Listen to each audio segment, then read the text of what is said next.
So, what I want you to do instead is allow people to explain whatever it is that's on their mind.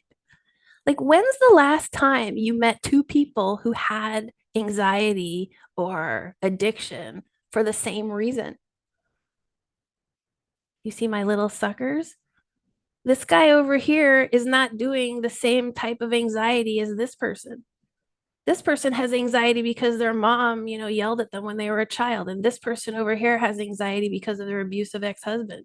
And this person has anxiety because they have an eating disorder. Okay, well, so anxiety is not a description of the problem. The problem these three people have are different. Anxiety is the symptom. So if I have a client in front of me who says I have anxiety and I say, okay, let me read you my anxiety script.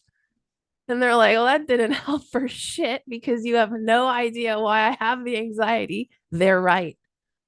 So we're back to the question of Amanda's question. Well, why ask the questions? Why investigate? Well, that's why, because I want to know why you have anxiety. And I want to know what's special about your anxiety. And I want to know exactly how you got it and in what order. Or if you don't want to tell me that, I want to know what you do want to tell me about it.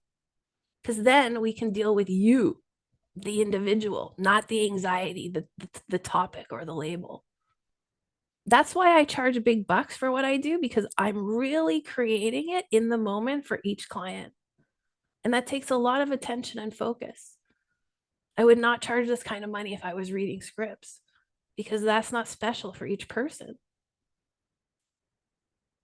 We stretch out the process of hypnosis way too long because we listen to the conscious mind. We love to go around the drama. Oh, and he said that she said, and she said that he said, and that said, the blah, blah, blah. Great. What does that have to do with the root cause why you're involved with all the he said, she said? We stretch it out by listening to all that. Ignore all of that. All this conscious information is what a regular therapist uses to create script, technique, strategy. They use their assumptions.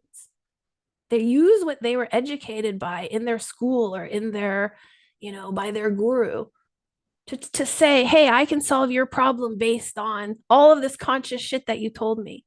Okay, but the conscious shit had nothing to do with the reason I have the problem. So, how is your technique going to actually solve it? It's not. That's unreasonable.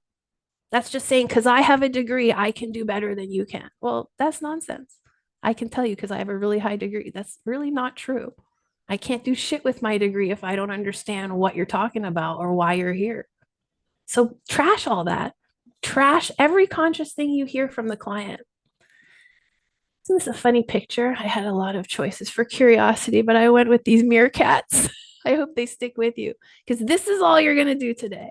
Just look and listen really attentively. Be curious. That's it. What do you want to know? Look, pay attention to what you want to know and ask that. Be curious like this cute little kid. This is who you are. This is who you're going to be in the demo that we're going to do in 5 minutes. Ask what's worth asking, even if it's a hard question. If you want to know, ask it. Don't be shy. Don't think, oh, well, I'm the professional. I can't say that. Ask it. If it's on your mind, ask.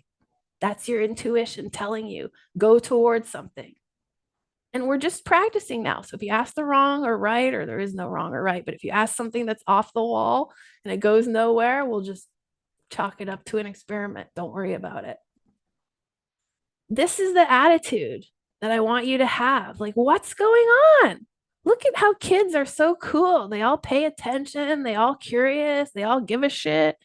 Grown-ups don't have this anymore. We've lost it. This is who you're going to become now. Like obsessively curious about your client because the Soulsway solution is individual. These are solutions, right? They are individual. It's your soul's way, the client's soul. The only way to find their solution is to ask them and to listen. And that's what makes this a very universal technique that you can use with kids, teenagers, adults, seniors, because everybody can be asked. You can be curious about everybody. And obviously, there's differences in the ways I use it for all these different types of people, but it's a universal skill. If all you do is be curious, all I want you to do is care about what is interesting to you, not about the client, but what you care about what they're saying, you have no pressure. This is how you should feel in the session, is chill and relax. Just remove the pressure for yourself, be curious, ask what's on your mind, and that's what we're going to do for the first demo. Be curious. Look, these two girls, I think they are women. These two girls, I think, are women. These two women are walking in the street, enjoying each other, asking each other what's going on, how's life? They're laughing. That's genuine curiosity. That's it. That's what we're going to do. Be curious.